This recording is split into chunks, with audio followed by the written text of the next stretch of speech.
Global defence spending reached a peak of approximately $1.7 trillion in 2010 and has been steadily declining since. We now expect spending to reach its lowest point in 2014 of around $1.5 trillion.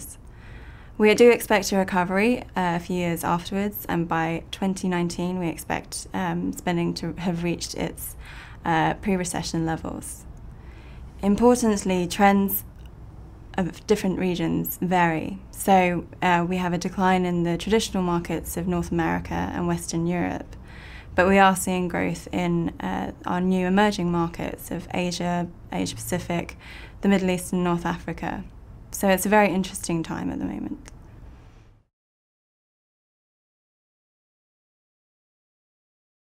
We expect investment spending to begin to recover by 2015. Defence investment declined at a faster rate than global defence budgets, simply because of the comparative ease of cutting programmes in relation, as opposed to personnel or O&M. We expect a 15% cut between 2008 and 2013, so by the end of this year. And we also expect the proportion of the global share to each region to shift as well, again into the Asia-Pacific markets. Currently, the Asia-Pacific market accounts for about 23% of total defence investment spending in the world. However, we expect that to increase to nearly 30% by the end of the decade, which is significant.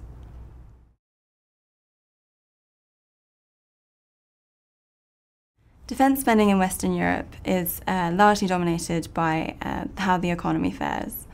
The GDP of Western Europe has stalled in recent years and it isn't expected to grow significantly until beyond 2015. So consequently, markets in Western Europe have followed the same path, and we see defence spending declining until 2015, beyond which point increases are forecast. If we look at the UK, the withdrawal from Afghanistan next year is likely to impact spending negatively there, as we won't have UOR spending that serves to prop up the defence budget.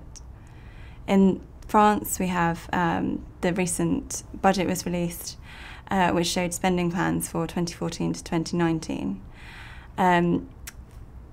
Growth was forecast beyond 2017.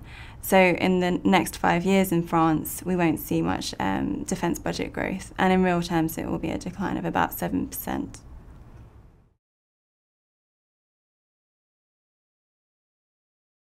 While defence spending in Asia-Pacific stalled in 2010, growth since then has been significant, and we expect it to reach about 4% annually over the next decade.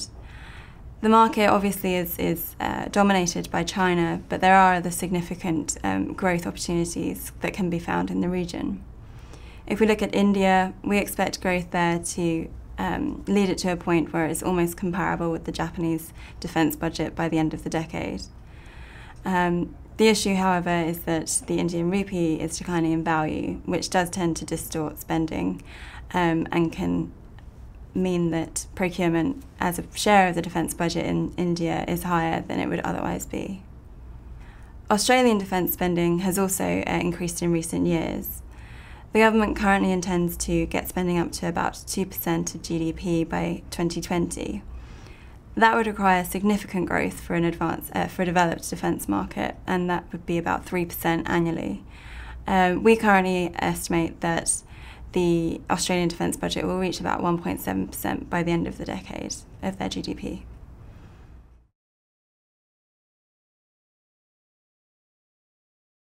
If we examine the shift between defence spending in NATO and non-NATO regions, it's a very obvious picture of what's happening in the global defence market today. We can see that back in 2008, NATO defence expenditure was almost double non-NATO. However, with the growth in markets such as China and Russia, we expect the non-NATO share to actually overtake the NATO share by about 2019. So it's a very extraordinary time in the defence market, and the pace of change is unprecedented.